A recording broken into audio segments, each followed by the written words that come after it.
I feel so protective of him. I don't want anybody hurting him. I don't want people, saying anything about him or it in a negative way.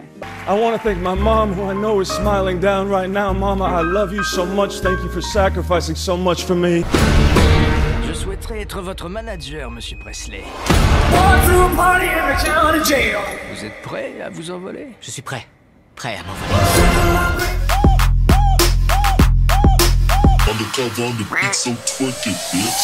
Bonjour, bonsoir tout le monde, je suis ravie de vous retrouver aujourd'hui pour une nouvelle vidéo et cette semaine nous allons parler de l'acteur Austin Butler. J'aurais pu parler de lui depuis déjà un bout de temps parce que bon, il a interprété le King, Elvis Presley de Baz Luhrmann. Mais je ne l'ai pas fait à l'époque. Toujours est-il que là, il sort un nouveau film. C'est sorti, au moment où je fais cette vidéo, il est sorti depuis mercredi dernier. Donc je me suis dit que c'était l'occasion de vous dresser son portrait parce que c'est un acteur qui promet énormément. Il a failli avoir l'Oscar avec le film Elvis.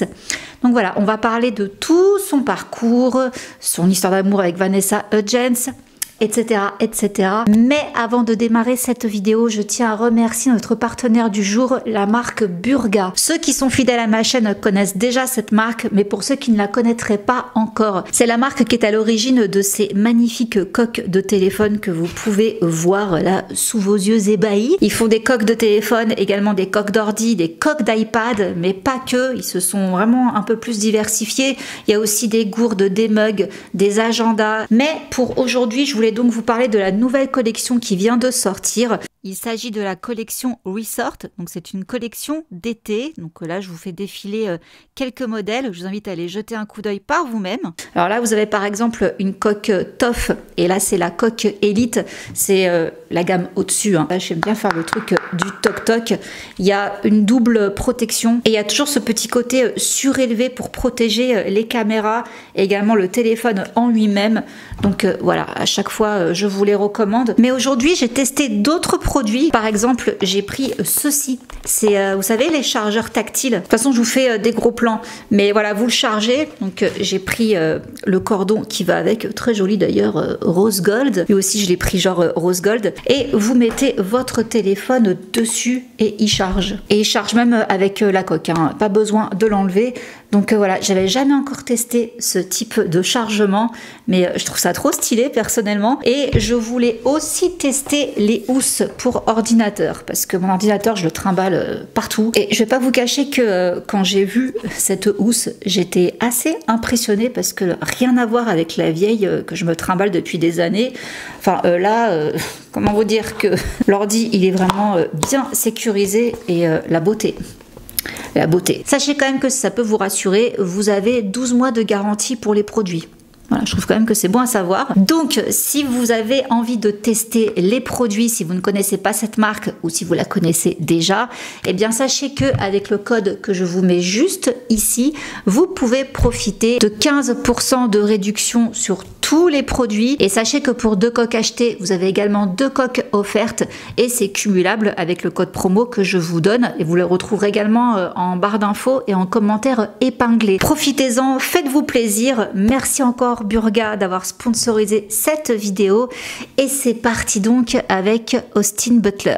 Alors Austin voit le jour dans une petite ville du comté d'Orange. Nous sommes le 17 août 1991. Il a déjà une grande sœur dans la famille et c'est dès l'âge de 13 ans qu'il commence à s'intéresser à la chanson, également au mannequinat. Et c'est quand il va accompagner son demi-frère à une audition qu'il va décrocher un petit rôle de figurant, qui va se dire bah tiens, en fait c'est pas mal, peut-être que le métier d'acteur pourrait me plaire. En plus c'est un enfant qui était assez solitaire. À l'époque je n'aimais pas trop les activités collectives, je ne faisais pas de sport et je ne jouais jamais avec les autres enfants. Du coup suite à cette cette figuration, il va demander à ses parents s'il peut prendre des cours de théâtre. Donc il va avoir un coach qui va l'aider par la suite à décrocher plusieurs rôles. Et avec l'accord de ses parents, il quittera l'école pour se consacrer pleinement à la comédie.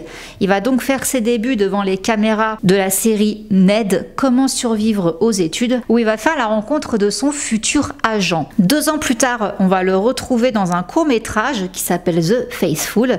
Et après, il va enchaîner pas mal de séries pour ados, pré-ado. Donc on a par exemple Hannah Montana aux côtés de Miley Cyrus, ce sera pour un épisode. Après on va le retrouver dans la série iCarly, puis dans la série Zoe, il fera le petit ami de Jamie Lynn Spears, la petite sœur de Britney. Suite à ça, il va rejoindre une actrice un peu du même camp que lui, je peux dire ça comme ça.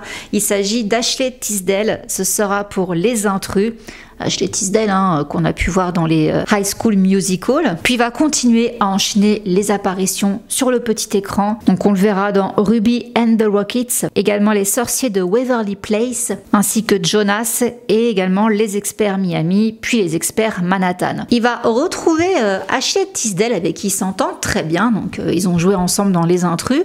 Elle va lui proposer d'auditionner pour un nouveau film dans lequel elle va jouer, qui s'appelle La Fabulous Aventure de Sharpay, qui est un dérivé de High School Musical axé sur le personnage de Sharpay. Il va obtenir un des rôles principaux et c'est grâce à Ashley qu'il va faire la rencontre de Vanessa Hudgens. Nous sommes en septembre 2011. Nous sommes à une fête d'anniversaire de la sœur de Ashley Tisdale, Jennifer, et c'est donc là que Austin et Vanessa se rencontrent. Vanessa n'est plus avec Zac Efron. Tout de suite, ça tilte, mais ils officialiseront quand même bien plus tard, en février 2012. On va les voir pour la première fois ensemble pour le lancement du film de Vanessa, L'île mystérieuse, et ils vont rester 9 ans ensemble. Par la suite, il va décrocher pas mal de petits rôles, toujours à la télé, au cours des années 2010. Donc on va le retrouver dans Life Unexpected, également la première saison de Switched. Alors là, je vous avoue que ça m'a énormément intriguée parce que Switched, j'adore cette série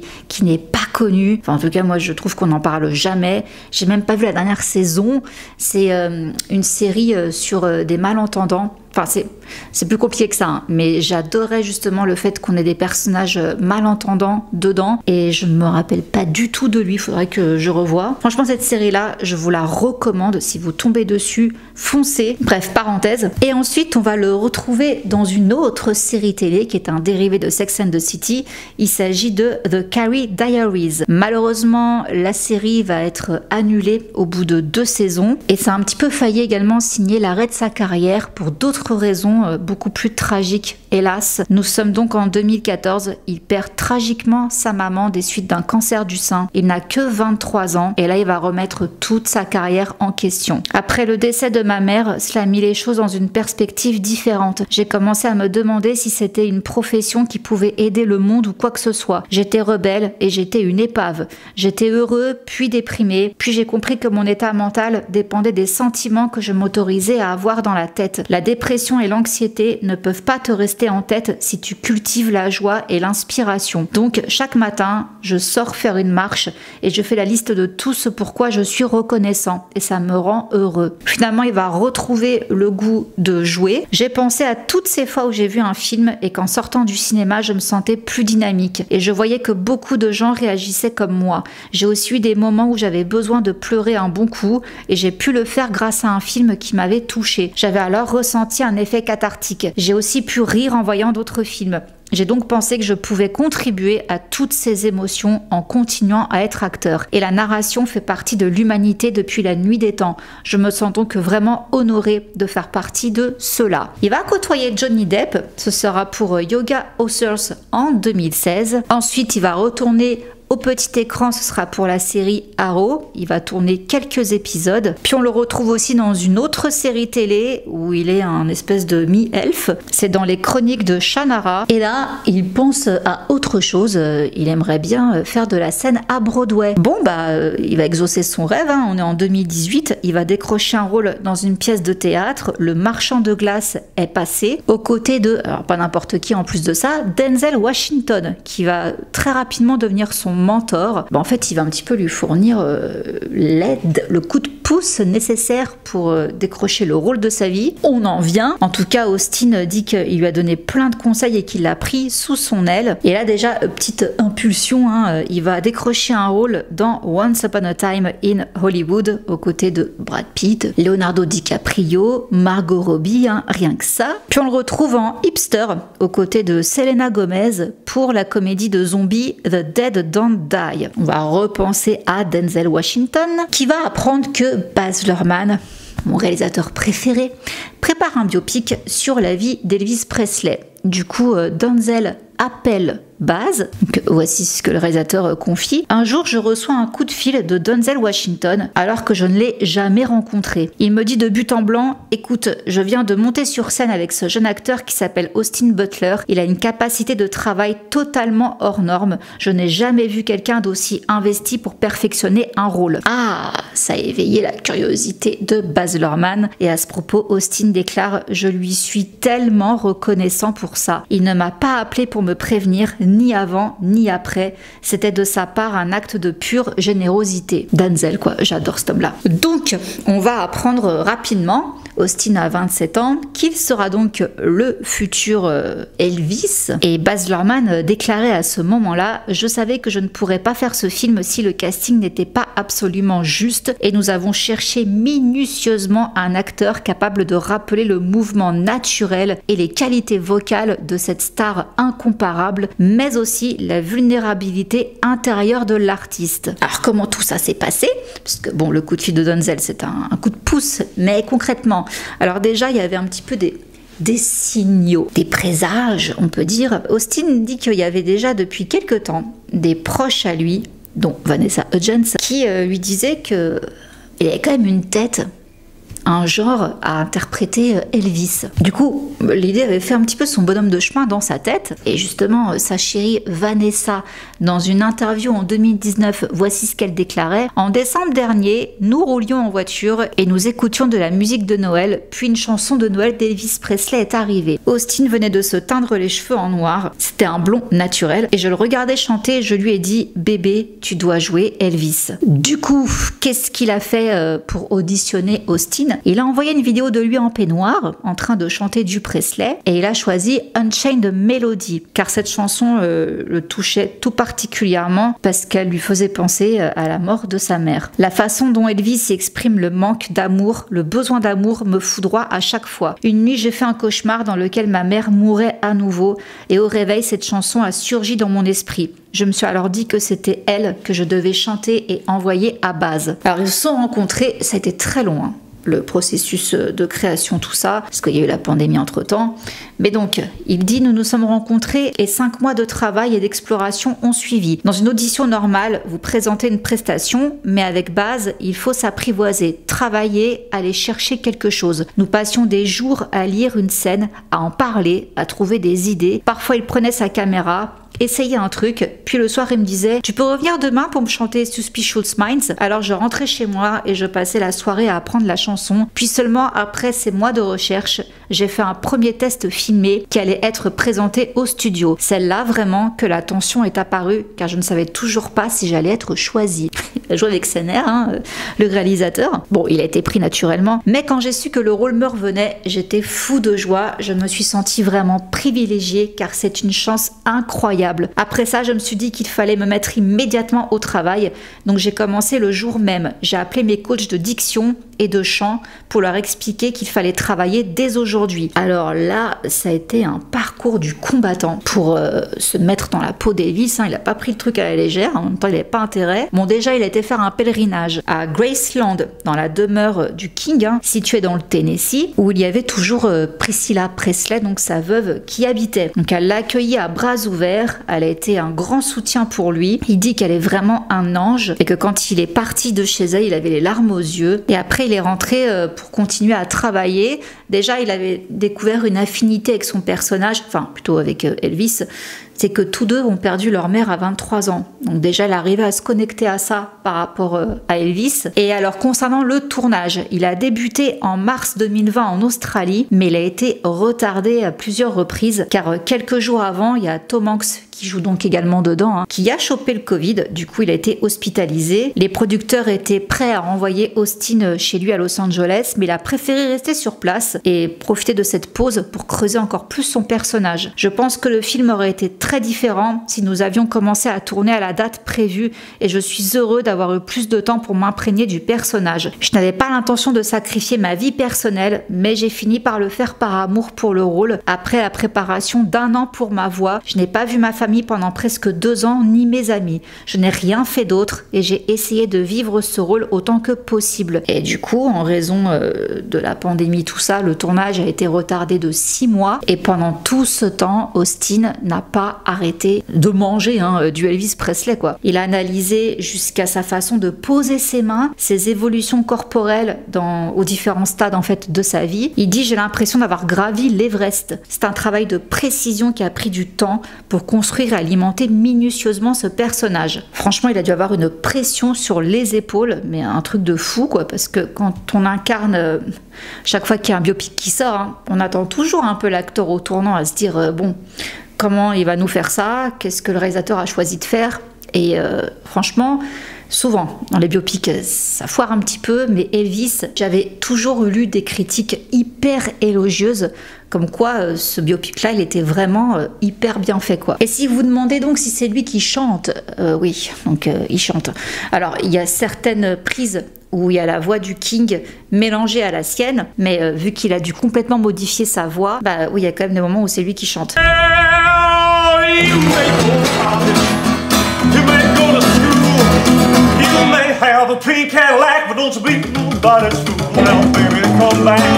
Baz m'a demandé de chanter en direct pendant ces prises et j'étais comme Elvis. Je remettais tout en jeu d'un seul coup. Pendant le reste du tournage, je me suis fait un planning quotidien. Je me réveillais et m'endormais en écoutant la voix d'Elvis. J'apprenais par cœur des interviews télévisées qu'il avait faites et je les rejouais dans mon salon mot pour mot. Car en 30 ans, sa voix a elle aussi évolué. Je ne pouvais pas trop retrouver Austin entre les prises à ce moment-là. Il fallait que je reste avec Elvis. Une fois le tournage terminé, j'avais perdu contact avec moi-même. Je ne savais plus trop qui j'étais. Le lendemain de la dernière prise, mon corps m'a lâché et j'ai dû être hospitalisée. Ouais, alors, tellement qu'il s'est embourbé à fond dans Elvis, j'allais dire dans le cerveau d'Elvis, mais dans tout. En fait, dans tout, il a complètement effacé sa personnalité pour rentrer dans la peau d'Elvis.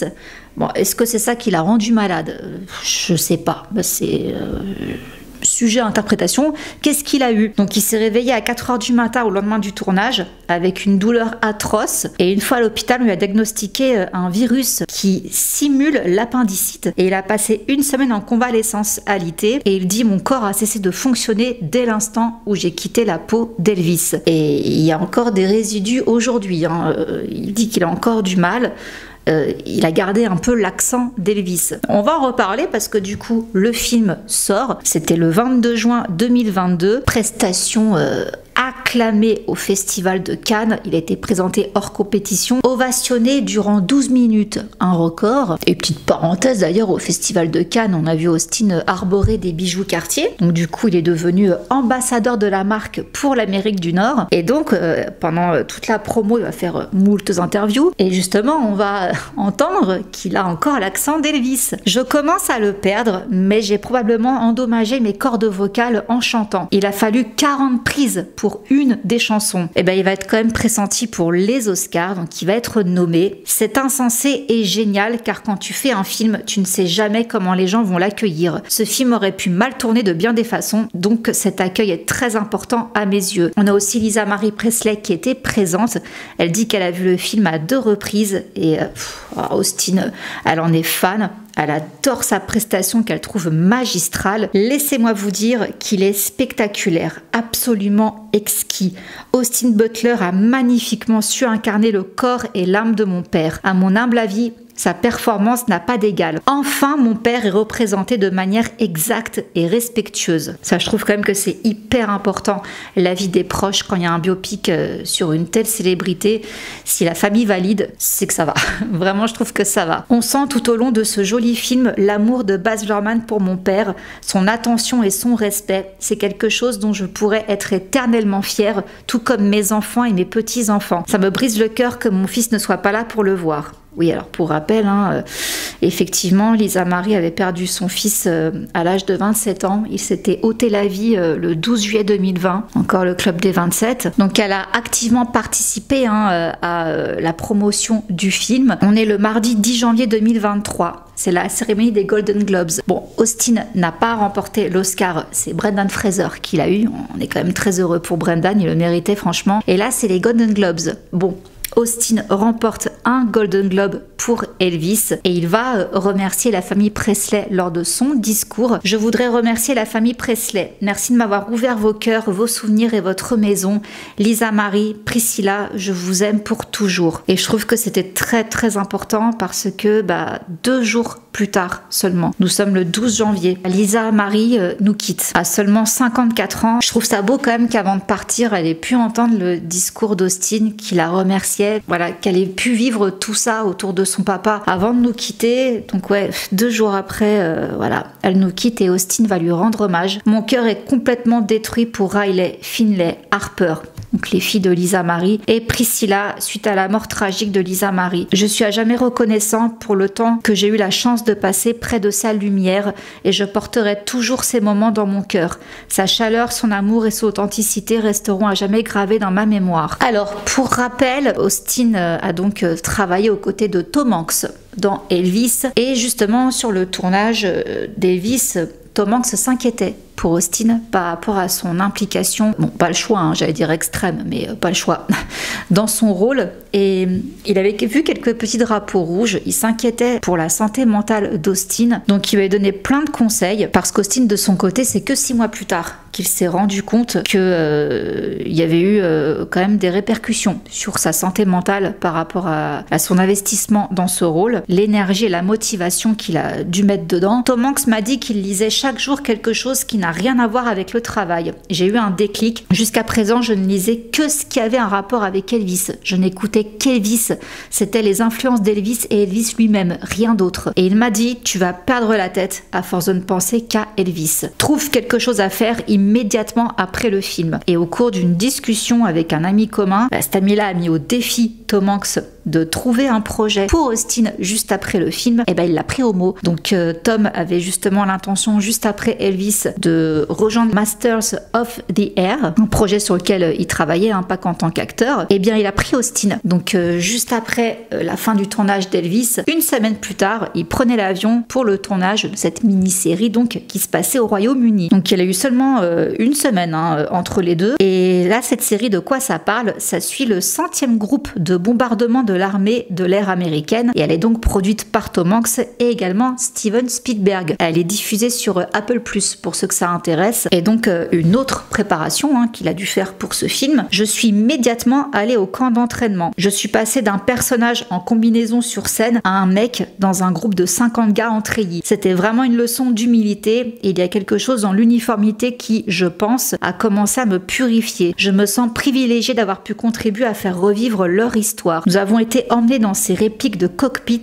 Il y avait de vrais pilotes et qui nous montraient comment activer les interrupteurs. Mais malgré ce changement radical, il n'arrive pas à sortir complètement d'Elvis. Ça lui colle à la peau. Je me suis dit que c'est ce qu'Elvis avait dû ressentir lorsqu'il a été engagé dans l'armée. Il y a le spectacle, le glamour, les cris des fans et puis soudain, vous êtes habillé comme tout le monde en treillis. Et justement, le réalisateur de Masters of the Air, là, il a dit qu'il avait vu qu'il était encore dans une phase d'Elvis. Et petit compliment quand même, je trouve, de Baz Luhrmann, parce qu'on a Austin qui a dit de son côté que Leonardo DiCaprio était une source d'inspiration pour lui. Donc pour rappel, il a travaillé avec lui dans Once Upon a Time in Hollywood, même s'il avait un petit rôle quand même, il a rencontré Léo. Et Baz Luhrmann avait travaillé avec Léo dans Renaud plus Juliette, qui datait de 96. Mon Dieu, ce film. Ma vie, eh bien, selon Baz Luhrmann, Austin est sur le point de vivre ce qu'a vécu Léo. Donc une Austin Mania, je sais pas si on peut dire ça comme ça. Moi je pense qu'il voulait plus dire, parce qu'il n'a pas déchaîné les foules comme Léo. Enfin, la DiCaprio Mania, pour ceux qui s'en souviennent, c'était vraiment un truc de fou. Mais je pense qu'il, sans parler pour lui, qu'il voit peut-être plus Austin comme étant parti pour une carrière à la Léo. En tout cas, c'est ce qu'on lui souhaite. Voilà, bref, petite parenthèse. 2023, donc, on est à la cérémonie des Oscars. Nous sommes dans la nuit du 12 au 13 mars. Il va se passer quelque chose qui a fait le tour de la toile et pourtant ça n'a duré que quelques secondes. Il y a l'after party de Vanity Fair juste après la cérémonie et là, il y a Austin avec une nouvelle compagne, Kaya. Alors, excusez-moi du nom, Gerber, c'est la fille de Cindy Crawford, voilà. Sa nouvelle copine, pourquoi, qu'est-ce qui se passe? Ah bah avec Vanessa, c'est fini. Et justement, on assiste à un moment où là, on voit Austin qui s'apprête à quitter l'after party de Vanity Fair. C'est filmé, on le voit en train d'attendre sa voiture. Et il y a également Vanessa, qui est un petit peu plus loin sur le trottoir et elle est sur son téléphone et on voit qu'elle passe juste devant lui en l'ignorant complètement. Oh, cette scène, elle était bouleversante quand elle a fait le tour des réseaux parce que, 9 ans de relation pour pas se calculer comme ça, quoi, même pas un coucou, un hochement de tête, ça va, quoi.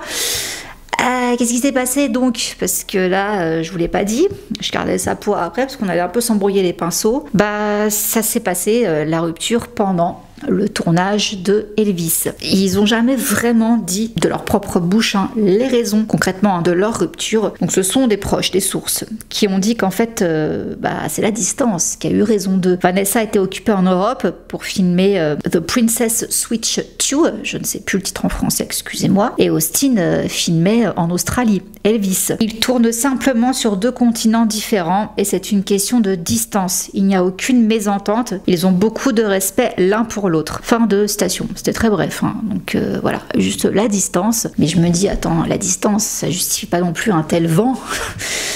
Si on se sépare dans des bonnes conditions, on peut au moins se dire salut. Je sais pas si c'est bizarre. Franchement, c'est bizarre. Et lors de certaines interviews, Elvis, j'allais dire Austin, parlait, comme je vous disais tout à l'heure, qu'il y avait des proches à lui qui lui avaient soufflé l'idée qu'il devrait un jour jouer Elvis. Mais elle a raconté justement une anecdote. Tout le monde pensait qu'il parlait de Vanessa. Il l'a confirmé après. Oui, c'était bien Vanessa. Donc, c'est quoi cette anecdote? C'est la même qu'avait raconté Vanessa. Le mois avant que j'apprenne que Baz faisait un film, j'allais regarder Les Lumières de Noël avec une amie. Donc, Vanessa. Il y avait une chanson de Noël d'Elvis à la radio et je l'ai chantée. Mon amie m'a regardée et m'a dit « Tu dois jouer Elvis ». Quelques semaines plus tard, je jouais du piano. Je n'ai jamais vraiment chanté pour aucun de mes amis ou qui que ce soit, mais cette amie était là et je jouais du piano. Elle m'a dit « Je suis sérieuse, tu dois trouver comment obtenir les droits sur un scénario ». Puis mon agent a appelé et m'a dit « Alors, Baz Luhrmann est en train de faire un film sur Elvis ». J'étais avec ma partenaire à ce moment-là, nous étions ensemble depuis si longtemps et elle a eu ce genre de moment de clairvoyance, donc je lui dois vraiment beaucoup d'avoir cru en moi. Ça, c'est ce qu'il déclarait donc en janvier 2023. Bon, voilà, presque une décennie, c'est fini. Bon, elle de son côté, elle a refait sa vie, elle a même eu un bébé. Lui, il est toujours avec Kaya. Tout comme avec Vanessa, il veut pas s'étaler sur sa relation, il préfère ne pas en discuter, mais oui, il ne se cache pas, ils sont ensemble officiellement depuis le Met Gala 2022. On les avait déjà repérés ensemble en décembre 2021. Donc, il s'est mis avec elle 1 an et demi, presque 2 ans. Après Vanessa, puisqu'ils se sont séparés en janvier 2020 et il s'est mis avec Kaya en décembre 2021. Ouais. En tout cas, été 2023, après Cartier, il devient également égérie d'Yves Saint Laurent pour le parfum Myself. Puis il retourne sur les plateaux de tournage. Donc là, ce sera pour qu'il n'a pas voulu couper ses cheveux. Et il s'est pas mal entraîné physiquement pour avoir un physique encore plus développé. Et il s'est entraîné avec un préparateur physique qui s'appelle Duffy Gaver, qui est celui qui avait notamment entraîné jusqu'à vomir Chris Hemsworth pour Thor. Également Brad Pitt sur 3. Donc il dit, il me poussait tellement à fond que j'en avais des nausées parfois. C'est un Navy-SEAL, un mec très dur. Il est comme un père et t'as envie de le rendre fier de toi, donc tu te défonces à mort. Je me souviens que je ne pensais qu'à cela, que 2 filles soient fières de moi. Je me suis entraînée pendant 4 mois pour être prêt à tout sur le tournage et pour que mon corps soit plus imposant. Quand nous sommes arrivés à Budapest, j'ai continué à m'entraîner intensivement. Au début, je voulais me raser entièrement la tête, mais je tournais un film tout de suite après, The Bike Riders. Et le réalisateur Jeff Nichols m'a dit, s'il te plaît, ne te rase pas la tête. Ils peuvent te mettre un faux crâne rasé, mais on ne peut pas se permettre de te mettre une perruque. Donc, encore un rôle très physique. Et donc, ce fameux film The Bike Riders, il est aux côtés de Tom Hardy. Donc, comme je vous disais en tout début de vidéo, il vient de sortir donc le 19 juin. Donc, Jeff Nichols, qui est aux commandes. De quoi ça parle? Ça raconte l'histoire vraie d'une bande de bikers dans l'Amérique Midwest des années 60 et on suit donc l'évolution de ce groupe de bikers pendant 10 ans à travers ses membres et la transformation des motards qui vont passer de simples marginaux à gangs violents, effaçant petit à petit les principes des adhérents originaux. Donc à ce qui paraît, c'est un film assez violent mais assez représentatif de l'époque et c'est inspiré de l'œuvre de Danny Lyon qui justement a participé à ce gang de motards entre 1963 et 1967 et il en a fait justement un livre de photos. Donc ça a été la matière brute sur laquelle est parti Jeff Nichols pour faire son film. Et Tom Hardy, oh, on l'adore Tom Hardy. Il paraît que le film a quand même de bonnes critiques. Ça dépend, encore une fois les critiques, hein. C'est selon les goûts et les couleurs, mais on dit qu'Austin a un côté James Dean là-dedans. Donc franchement, du coup, j'ai hâte de le voir. En tout cas, ça me donne envie. Donc voilà, ça vient de sortir. Et là, on vient d'apprendre qu'il aurait été choisi par le réalisateur Darren Aronofsky, donc celui qui a fait justement The Whale, qui a valu l'Oscar du meilleur acteur à Brendan Fraser. Donc apparemment, il a casté Austin comme premier rôle pour son prochain film, qui s'appellera Caught Stealing. Alors apparemment, l'histoire, c'est un thriller qui se passe dans le New York des années 90. Et Austin incarnera donc Hank Thompson, un ancien joueur de baseball qui se retrouve involontairement plongé dans une lutte sauvage pour sa survie dans le monde criminel. Voilà. Donc, en résumé, Austin a tout déchiré avec Elvis, même s'il n'a pas décroché l'Oscar. Il était à ça, quoi. Il était vraiment pas loin. Donc voilà, c'est le film qui a changé sa vie. J'adore, en plus, j'ai lu du coup beaucoup d'interviews de lui. C'est pour ça que je vous ai cité beaucoup de passages parce que je trouvais qu'il expliquait vraiment très bien comment il avait abordé ce rôle, comment il avait décortiqué tout Elvis quoi pour s'en imprégner au maximum quoi. Donc j'adore les acteurs quand ils parlent de leur rôle, je trouve ça fascinant et lui il m'a l'air vraiment très minutieux, très psychologue dans sa façon d'aborder les personnages et ça pour moi c'est des comédiens qui vont très loin quand ils sont prêts à se transformer, à se grimer comme ça. À mon souvenir, parce que j'ai oublié de le noter mais je l'ai lu, je crois qu'il avait 4 heures de maquillage par jour pour rentrer dans la peau d'Elvis. Il y a des prédispositions, hein, il y a quand même des airs, mais quand même 4 heures de maquillage. Ouais, toute la préparation, c'est quand même assez fou. Je trouve ça fascinant, mais du coup c'est très dangereux. Parce qu'après, faut arriver à se détacher et ça prend du temps. Et parfois, ça conduit aussi à des dépressions, hein, tellement qu'on n'arrive pas à s'en remettre. Bon, effectivement, je trouve que Tom Hanks avait raison, il fallait qu'il aille direct dans d'autres rôles pour essayer de sortir de là. Et malgré tout, hein, comme je vous dis, il a quand même encore du mal. Il dit qu'il est même pas certain qu'il arrivera à récupérer son propre accent d'origine. Il n'arrive pas à se débarrasser de l'accent d'Elvis, quoi. C'est quand même dingue. Donc voilà, je tenais quand même à vous faire le portrait de cet acteur parce que là, en ce moment, on le voit de plus en plus parce qu'il y a eu Dune qui est sorti là mois de mars. Donc on l'a vu sur les tapis rouges. Là, donc il y a The Bike Riders également, donc on le voit partout en ce moment. Et j'espère que ça vous aura fait plaisir donc de découvrir cet acteur, enfin du moins d'en apprendre un petit peu plus sur lui. Donc voilà, écoutez, sur ce je vous laisse. Je remercie encore chaleureusement Burga d'avoir sponsorisé cette vidéo et rappelez-vous que le code ici vous avez 15% de réduction, 2 coques achetées, 2 coques offertes. Faites-vous plaisir et sur ce je vous fais plein de gros bisous et je vous dis à la semaine prochaine pour un week-end spécial. Je vous dis pas, vous verrez. Bisous, ciao. Undercover on the beat, so twerk it, bitch.